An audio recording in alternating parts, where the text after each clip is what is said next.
Buenas tardes, ¿cómo les va? Vamos a dar comienzo a uno de los temas que había quedado pendiente, que son las patologías tromboembólicas durante el embarazo. Es decir, vamos a hablar un poco de lo que son las trombofilias en el estado grávido puerperal. Para eso, permítanme, voy a compartir mi pantalla en donde vamos a subirle este tema que, si bien para algunos podrá ser poco frecuente, tienen la trascendencia ya que puede costar muchas vidas tanto maternas como fetales. En primera instancia, ¿qué debe saber el obstetra de las trombofilias y cuál es su implicancia en el embarazo? Las trombofilias en el estrado graviopuerperal conllevan a tener en cuenta ciertos parámetros, y lo mismo que es una enfermedad, como les decía, poco frecuente, pero con alto riesgo de morbimortalidad materno-fetal, debemos hacernos un organigrama. Entonces vamos a hacer un índice de cómo vamos a desarrollar este tema. Vamos a dar una definición o un concepto, vamos a hablar un poco de la epidemiología, luego pasaremos a la fisiología, y por supuesto no podemos dejar de decir dos o tres palabras sobre la fisiopatología, ya que en ella vamos a poder entender el por qué el embarazo es uno de los elementos de que por sí solo la mujer embarazada es un factor de riesgo.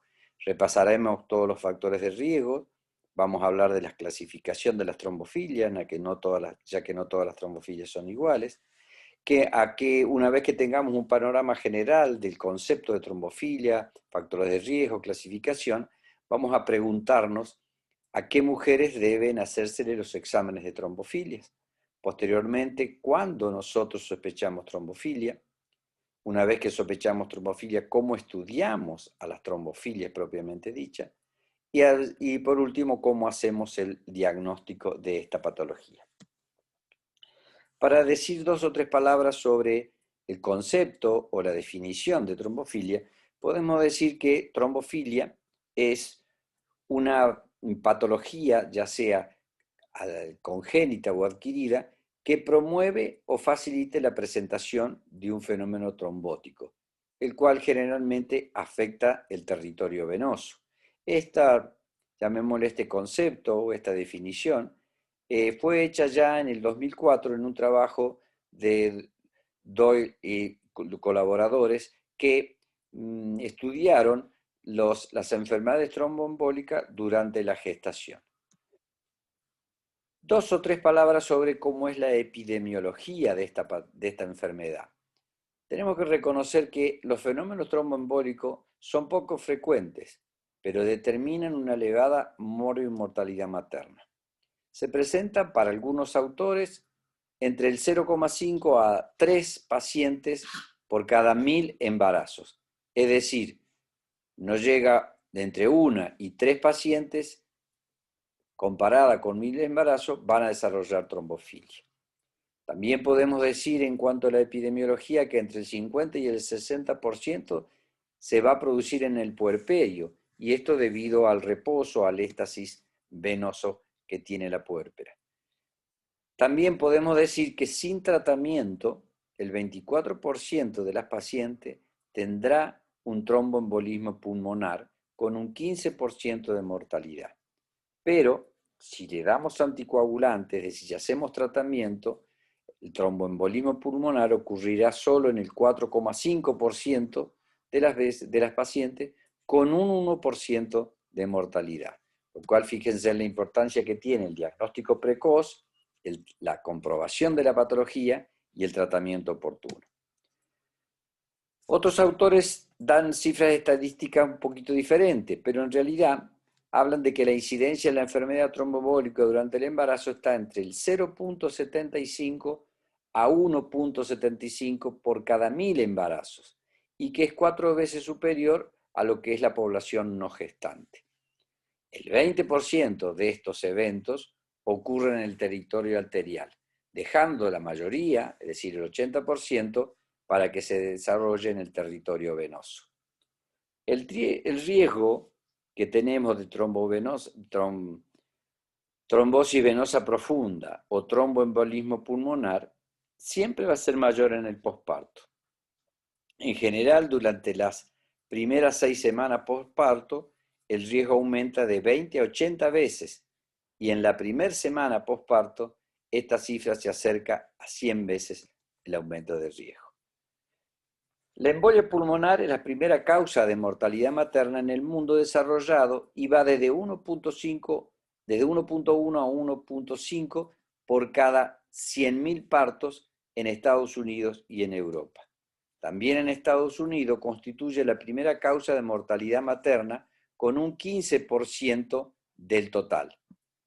Por otro lado, podemos decir que el parto por cesárea aumenta 9 veces el riesgo de tromboembolismo pulmonar y de las pacientes con trombosis venosa profunda, entre el 20 y el 50% tendrán una trombofilia de base. ¿Qué podemos decir en cuanto a la fisiología? Podemos decir, cuanto a la fisiología, que el embarazo es un estado fisiológico de hipercoagulabilidad. Esto es porque fisiológicamente se debe preparar para la hemostasia que debe hacerse en el posparto inmediato, salida de la placenta. ¿Por qué decimos que es de un estado fisiológico de hipercoagulabilidad? Porque fíjense en lo que pasa en el embarazo. Hay aumento de la generación de fibrina, disminución de la actividad fibrinolítica, los factores 2, 7, 8 y 10 aumentan, la proteína S libre disminuye y aumentan la resistencia a la proteína C activada, como también el inhibidor de la fibrinolisis activado de la protrombina y el inhibidor de activación del plasminógeno, conocido más frecuentemente por el PAI-1. También tenemos que tener en cuenta la protrombina y el dímero D. ¿Cuáles serían los mecanismos? Es la reducción de hasta el 50% del flujo sanguíneo en las piernas alrededor de la semana 25 o 29 y que dura hasta la 6ª semana posparto. ¿Cómo se explicaría mejor esto? El útero grávido, al ir aumentando de tamaño y aumentar de peso, tanto el crecimiento fetal como el líquido amniótico como la placenta, comprime la vena cava inferior. Esto hace que haya una rémora sanguínea en todos los territorios de los miembros inferiores. Y por eso, en esta rémora, en un terreno predispuesto o en una trombofilia adquirida o hereditaria, hay una predisposición a hacer un coágulo o un trombo. Y este luego se desprenderá y podrá ir a impactar a nivel pulmonar. Los conocimientos más importantes de esta patología se lo debemos a un patólogo alemán. Este médico, llamado Rudolf Virchow y que vivió entre los años 1821 y 1902, propuso la hipótesis de que la formación de un trombo y su propagación eran el resultado de las alteraciones de 3 elementos. Es decir, que para que se produjera una trombosis venosa profunda o un tromboembolismo pulmonar, tenían que tener 3 componentes. Estos 3 componentes eran A, el flujo sanguíneo, B, la pared del vaso sanguíneo y C, los componentes de la coagulación de la sangre. Ahora bien, desmenuzando estos 3 elementos, ¿cómo podemos describirlo? Alteraciones en el flujo sanguíneo. Estas alteraciones en la hemorreología y la turbulencia en los puntos de ramificación y vasos estrechados. Quiero traducirles un poco esta palabra poco conocida para algunos, que es hemorreología, palabra compuesta que viene del griego reología, que es todos los cambios o modificaciones de ciertos elementos a entrar en contacto con otros.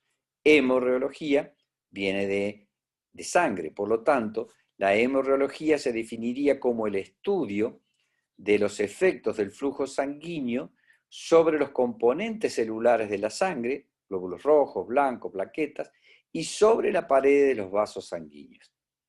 Entonces, como decía Bishop, alteraciones en los 3 componentes, en el flujo sanguíneo, trastorno o alteración en la hemorreología.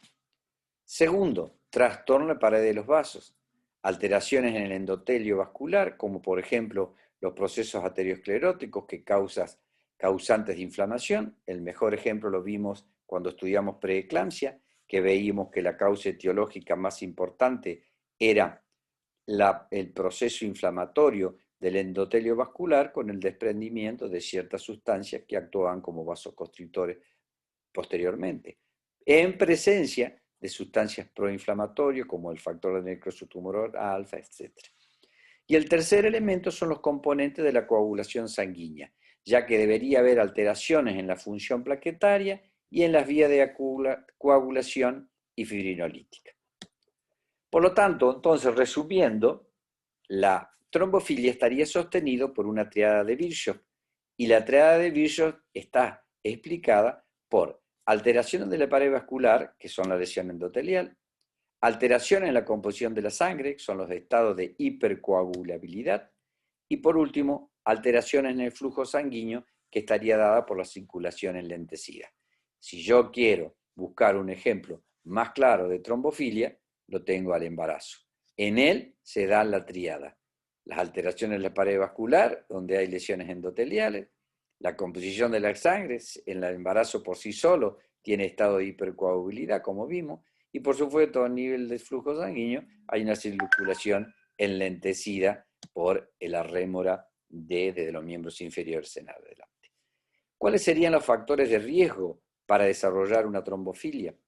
Como decíamos, el embarazo por sí solo, los antecedentes personales previos de tromboembolismo o antecedentes familiares, la diabetes mellitus como causa, las enfermedades del colágeno como el lupus eritematoso sistémico, los embarazos múltiples por todo lo que esto concierne, la edad mayor de 35 años, ya que sabemos que todo lo que sean los procesos vasculares van teniendo procesos inflamatorios que terminan dando trombo, esclerosis a nivel de los vasos, la obesidad, las enfermedades cardíacas, la raza negra por sí sola y por supuesto las cesáreas, que hoy en día están hechas en demasía, sin a veces hacer un análisis profundo de las consecuencias, complicaciones que va a tener a posteriori, y sobre todo las no electivas.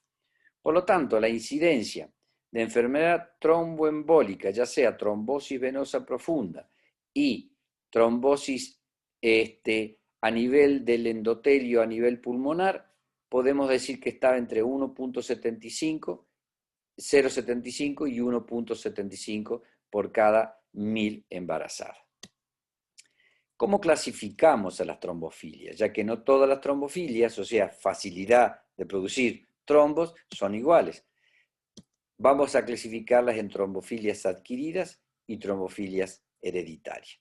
Dentro de la hereditaria podemos decir que existen trombofilias como el déficit de antitrombina 3, el déficit de proteína C, el déficit de proteína S, la mutación del factor 5 o factor de Leydig, la variante alélica del gen de la protrombina 20210, una disfibrinogenemia, la variante homocigota de la enzima metiltetraidofolato reductasa, que termina dando una hiperhomocisteinemia, y por supuesto, niveles elevados del factor 8.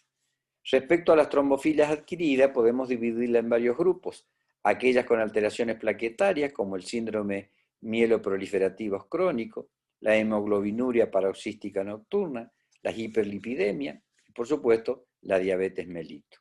Habrá también otro grupo donde hay trombofilia por alteraciones plasmáticas, como enfermedades neoplásicas, el embarazo en sí o el síndrome nefrótico. Otro grupo podrá englobar aquellas que toman anticonceptivos orales, antineoplásicos, hormonas, leucemia promielocítica aguda, etc. Y dejamos un último grupo para aquellas trombofilias adquiridas por alteraciones vasculares, en donde encontramos a nuestro querido síndrome antifosfolipídico, hoy en manos de gente experta como los hematólogos y los obstetras que hacen alto riesgo para manejarlo en conjunto, igual que cualquier otra trombofilia, las hiperhomocisteinemia, a veces por alteraciones, como dijimos, genéticas, otras veces por alteraciones en el metabolismo de la homocisteína, en vasculitis y en diabetes mellitus. Bien, hemos presentado un concepto o definición de lo que es la trombofilia, hemos visto la epidemiología, cómo se da, la frecuencia, hemos visto cuáles son las causales, es decir, los factores de riesgo para producir una trombofilia, hemos visto la fisiología y la fisiopatogenia con la triada de Virchow, y la clasificación en trombofilias adquiridas y hereditarias. Ahora bien, después que estamos habiendo hecho todo esto, nos enfrentamos al paciente. Entonces podemos decir o preguntarnos, ¿qué mujeres deben hacerse exámenes de trombofilia? Y podríamos decir a boca de jarro que toda mujer con antecedente de trombosis que se encuentre o planificando una gestación próxima o cursando un embarazo. La obliga que si ha tenido antecedentes de trombosis debe hacerse todos los estudios de trombofilia.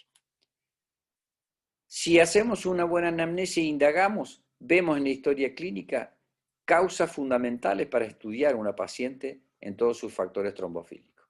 Aquella que tiene antecedentes de muerte fetal, desprendimientos prematuros de placenta normoinserta, preeclampsia en embarazos anteriores, restricción severa del crecimiento intrauterino y también en el aborto recurrente sin causa aparente.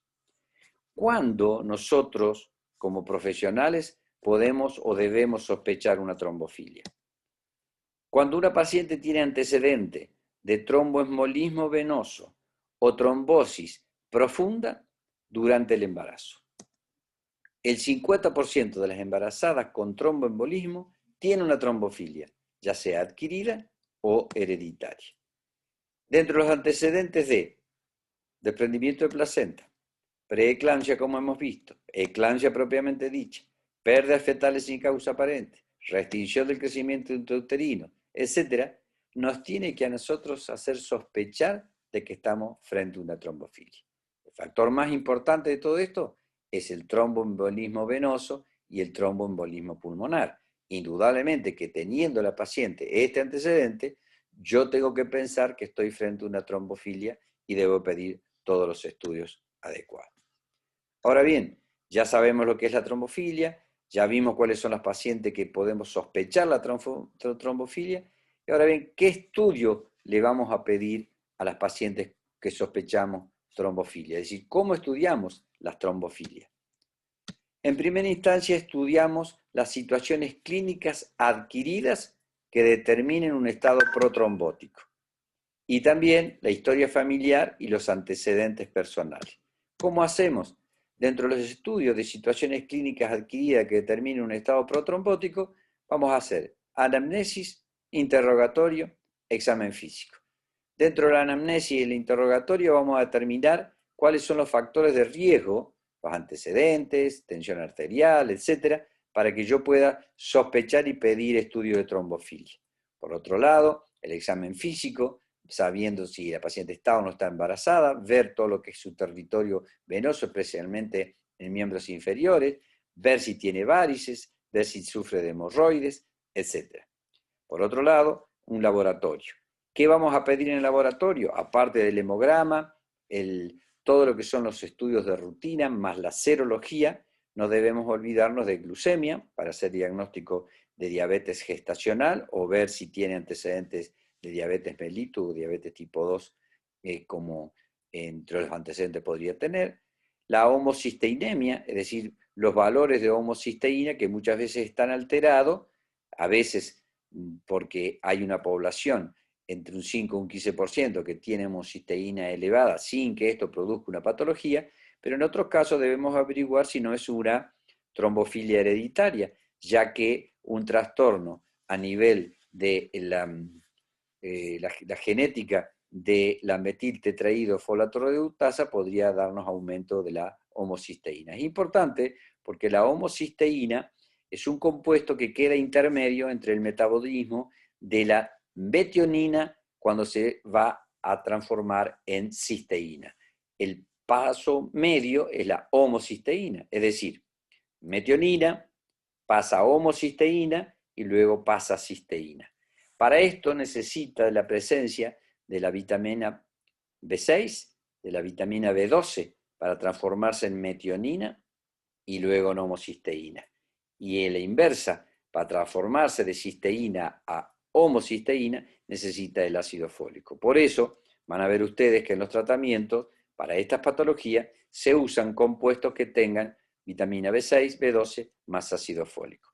Tenemos que tener en cuenta también el perfil lipídico y, por supuesto, el dosaje de anticuerpo anticardiolipina, que esto han sido, llamémosles, el gold estándar en aquellas pacientes con antecedentes de trombofilia, porque es una de las trombofilias adquiridas más frecuentes.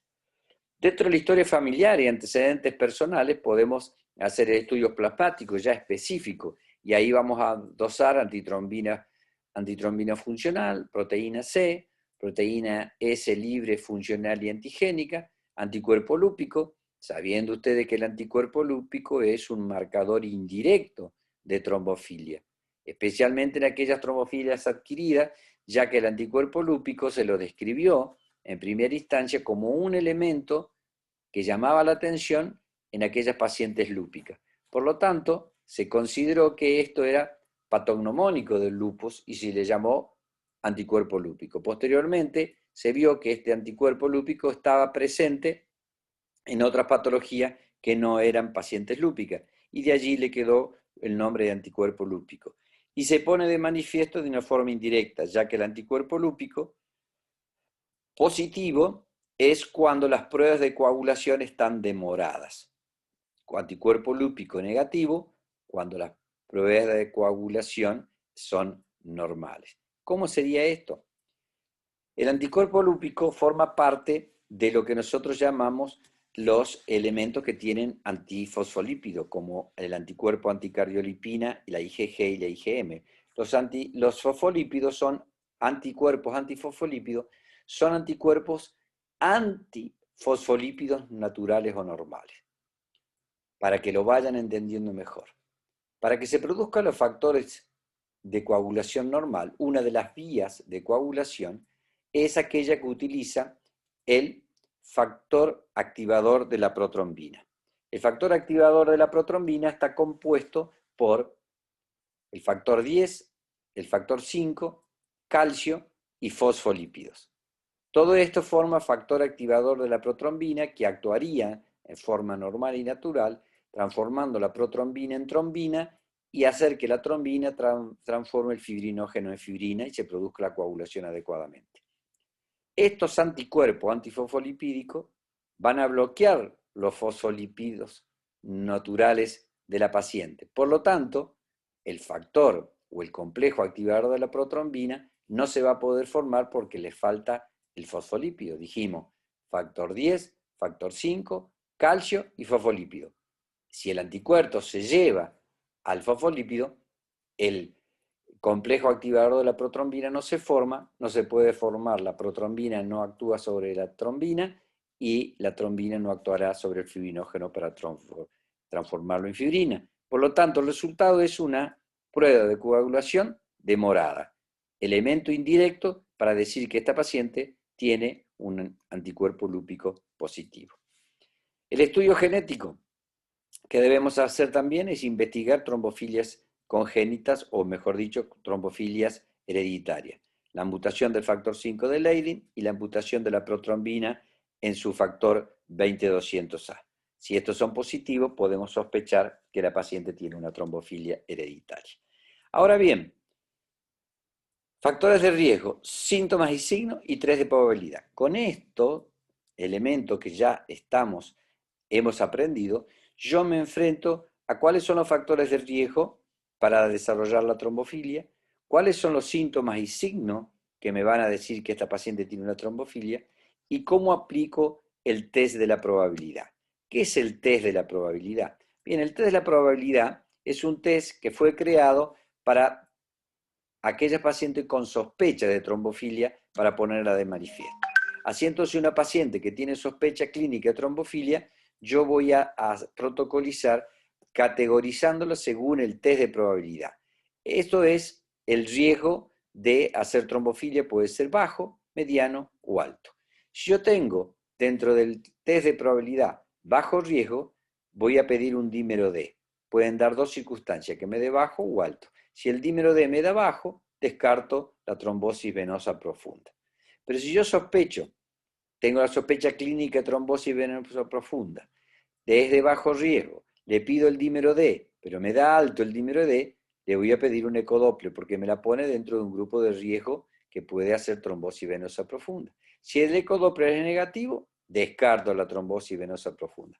Pero si el ecodoppler es positivo, yo estoy haciendo diagnóstico de trombosis venosa profunda aplicando el 3 de la probabilidad. Por lo tanto, entrará esa paciente a un tratamiento anticoagulante. Si yo tengo una sospecha clínica de trombosis venosa profunda y quiero aplicar el test de probabilidad con un riesgo mediano o alto, voy a pedir directamente un ecodoppler. Si yo pido el ecodoppler y me da negativo, no me quedo tranquilo. Por todos esos antecedentes y el alto riesgo, le hago un tratamiento anticoagulante preventivo y repito el ecodoppler a la semana. Si a la semana el ecodoppler me da negativo, entonces descarto la trombosis venosa profunda y discontinúo el tratamiento. Pero si a la semana, si el ecodoppler me da positivo, hago diagnóstico de trombosis venosa profunda y hago tratamiento anticoagulante. Quiere decir que si yo aplico el test de probabilidad, puedo tener una alta certeza de hacer diagnóstico de trombofilia. ¿Qué es lo que tengo que tener en cuenta a la hora de hacer el diagnóstico? Y hay algunos comentarios que son paradójicos. Fíjense, cuando una mujer tiene antecedentes de complicaciones gestacionales, como ejemplo, aborto recurrente, y además es portadora de una trombofilia, el diagnóstico se realiza evaluando ambos fenómenos. Un elemento clínico, el aborto recurrente, y un elemento de laboratorio, la trombofilia positiva. El antecedente obstétrico más un marcador trombofílico lo denominamos fuerza diagnóstica. Y acá empezamos a jugar con esta palabra de fuerza diagnóstica. Se deben aclarar primero algunos conceptos porque no es tan fácil así. Nosotros tenemos que pensar que no toda mujer con trombofilia presenta coágulos y complicaciones en el embarazo. Hay pacientes que tienen trombofilia y el embarazo se desarrolla normalmente. Por otro lado, no toda mujer que hace complicaciones en el embarazo es portadora de una trombofilia, porque puede haber complicaciones que no tienen relación directa con la trombofilia. Además, la alta prevalencia de estos dos problemas, la pérdida del embarazo y la trombofilia, llevan en algunas circunstancias a que una mujer pueda tener el antecedente de pérdida de embarazo y además presentar la trombofilia. Y sin embargo, no ser la trombofilia la causa de complicación obstétrica. El hecho que la tenga no me asegura que esa sea la causa que produjo el aborto. Por ello, la paciente debe ser evaluada en forma integral, teniendo en cuenta la totalidad de los estudios. Es decir, puede haber coincidencia. Puede ser que tenga la pérdida del embarazo por diferentes causas. Tendremos que ver la edad gestacional, descartar los factores genéticos, etc. Y por otro lado, puede tener una trombofilia positiva, porque hay un porcentaje de pacientes que tiene trombofilia positiva sin desencadenar la enfermedad. ¿Cómo realizamos el diagnóstico? Entonces decíamos, un antecedente obstétrico más un marcador trombofílico. Y así entonces a esto le llamábamos fuerza diagnóstica. Cuanto más importante sea el antecedente obstétrico, más claro el diagnóstico de trombofilia. Más normal es el resto de los estudios ginecobstétricos. Es decir, cuando lo asocio, esa fuerza diagnóstica, me van a poner de manifiesto realmente la patología en sí. A modo de ejemplo, y aplicando la fuerza diagnóstica, esta será mayor. Si una mujer tiene el antecedente de 4 pérdidas de embarazos tempranas y a su vez en los estudios presenta una trombofilia combinada y el estudio cromosómico de los abortos fue normal, más seguro estaremos de la asociación causal entre trombofilia y aborto. Pero mientras que si una mujer ha tenido solo un aborto temprano, cosa que ocurre hasta en un 15% de la población, y tiene como única trombofilia anticuerpo antifosfolipídico, que como le dije, están presentes en el 2% al 5% de la población, y además no se ha podido determinar el estudio cromosómico del aborto, no tengo por qué pensar o asociar que esto es una trombofilia y embarazo.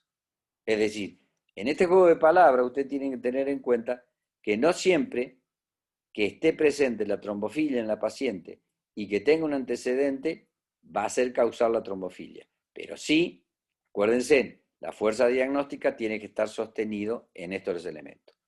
estaremos quizás frente a una asociación casual entre el antecedente del aborto y la trombofilia. Es por ello que en la actualidad estos diagnósticos tienen que estar en manos de expertos. Y así les decía que hoy en día las trombofilias y embarazos deben ser controladas, medicadas y supervisadas por un equipo. Ese equipo generalmente será el hematólogo y el obstetra que desarrolle o que conlleve a caso control de embarazos de alto riesgo. Por supuesto, entonces llegamos a las conclusiones. ¿Y qué podemos decir? ¿Que qué debe saber el obstetra de la trombofilia? No mucho, solamente que es una patología a la cual hay que prestarle atención porque a pesar de ser poco frecuente, tiene un alto grado de morbimortalidad materna fetal. Embarazo de alto riesgo más un equipo multidisciplinario. Eso sería la conclusión fundamental.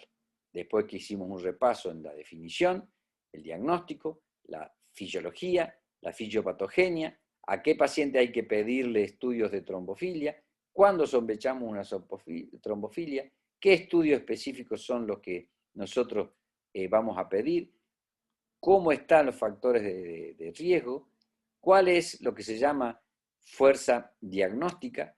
Eso nos permitirá hacer un tratamiento en equipo multidisciplinario para que de esa forma podamos darle un buen control, un buen seguimiento, un buen tratamiento si es necesario y permitir de esa forma que el paciente tenga un diagnóstico precoz y también una evolución del tratamiento adecuado para llegar al embarazo a feliz término. Muchísimas gracias.